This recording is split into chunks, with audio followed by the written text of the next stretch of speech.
सोलापूर उत्तर विधानसभा मतदारसंघाचे राष्ट्रवादी शरद पवार गटाचे उमेदवार जे उभारले होते महेश कोटे ते आपल्यासोबत आहेत. त्यांनी आत्ता पत्रकार परिषद घेऊन काही आक्षेप नोंदवले आहेत. त्यांच्याकडून जाणून घेऊयात एकंदरीत काय आक्षेप नोंदवले आहेत. मी आत्ताच सांगितलं की ही जे प्रकार घडलेला आहे त्या सगळ्या मीडिया साक्षीदार आहे, डिपार्टमेंट साक्षीदार आहे, सर्व लोक साक्षीदार आहेत. प्रत्येकजण सांगत होतं की 10 ते 15,000 मतांनी मी निवडून येणार आणि प्रत्येकाने माझं अभिनंदन केलं. असं असताना जर निवडणुकीचे आकडे आले ते धक्कादायक आहेत. 53,000 मतांनी मी पडलो असं त्याचं चित्र त्या ठिकाणी दिसतं आहे. आणि सगळ्यात हास्यास्पद गोष्ट म्हणजे ज्या बीडी घरकुलमध्ये 40 बूथ आहेत त्या 40च्या 40 बूथमध्ये मी मायनस दाखवतो आहे.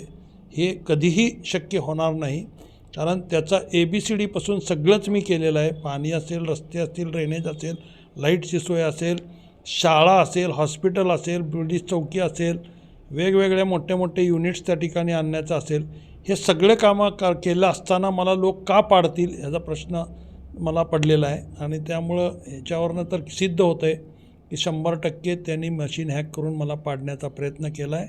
एवढंच नाही, बनशेट्टी ताई जे उभारलेले होत्या माजी महापौर त्यांनासुद्धा 500 मतं दाखवत आहेत.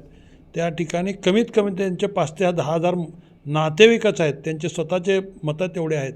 असं असताना त्यांना 500 मतं दाखवलं आहे. सुरेश पाटीलच्या ठिकाणीसुद्धा सुरेश पाटीलचा फॅक्टर काहीच चालला नाही असं दाखवण्यासाठी पहिला जेवढा लीड होता तेवढाच लीड त्यांनी दाखवण्याचा प्रयत्न केला आहे. ह्या सगळ्या गोष्टीचा जर विचार केला तर 100% मशीन हॅक केलं गेलं आहे आणि सगळ्यांचंच राजकारण एकाच वेळी संपवण्यासाठी त्यांनी हे केलेला डाव आहे.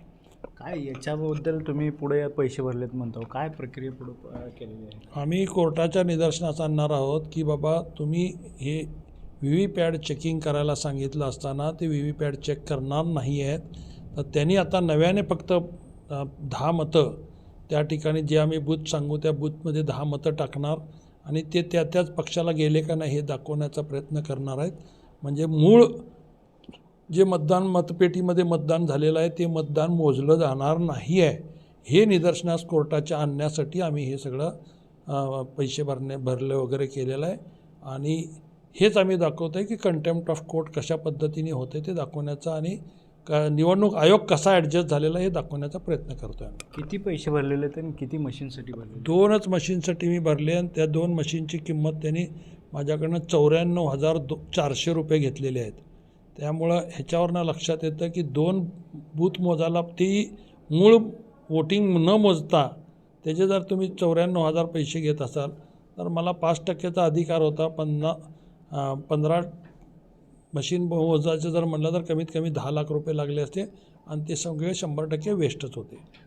तुम्ही आक्षेप घेत आहे, मात्र जिल्ह्यामध्ये आपल्या राष्ट्रवादीचे पवारसाहेब गटाचे 4 सीट्स आले, त्याच्याकडे कसं बघताय? काय पर्सेंटेज ऑफ वोटिंग त्यांनी हलवण्याचा प्रयत्न केला आहे. ते जे लोक निवडून आलेले आहेत ती त्याच्यापेक्षा त्यांना पर्सेंटेज जास्त पडले असल्यामुळं ते कदाचित निवडून आले असतील आणि पर्सेंटेज त्यांचा जे चुकलं असेल त्या भागामध्ये आणि जिथं BJPचे सीट नव्हते अशा ठिकाणी ते निवडून आलेले आहेत. त्यामुळे हे सगळं जर बघितलं तर संशयास्पद आहे. मीटिंग झालेलं आहे म्हणजे आपण स्वतः वैयक्तिक कोर्टामध्ये जात आहे किंवा पक्षाच्या मी जाणार आहे आणि पक्षही जाणार आहे. पक्षाने आम्हाला सगळे पुरावे गोळा करायला सांगितलेत. सगळे जे कोर्टात जाण्यासाठी हे लागतात ते गोळा करण्याचं काम आम्ही करतो आहे. ते झाल्यानंतर कोर्टात पार्टी पण जाणार आहे. तुम्ही मुंबईला गेले होते, महाविकास आघाडी जाईल त्याच्यामध्ये. महाविकास आघाडी पवारसाहेबांनी काय काय सूचना केलेल्या आहेत? मीटिंग झालेले सगळे उमेदवार जे प्रत्येक उमेदवाराला बोलायची संधी दिली गेली. प्रत्येक उमेदवाराने आपलं मत मांडलेलं आहे.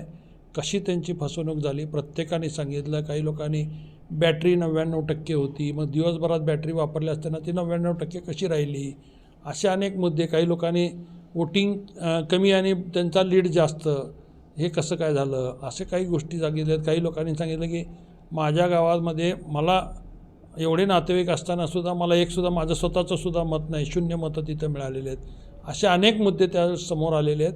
हे सगळे मुद्दे गोळा करून मग कोर्टात जाण्याचा निश्चय राहणार आहे. पक्षाच्या वतीनंच सगळे कोर्टामध्ये हे करणार आहेत आपण. ते आता पक्ष काय त्या दिवशी तर ठरलं आहे, तुम्ही सगळे पुरावे आणा मग आपण निर्णय घेऊ असं सांगितलं आहे.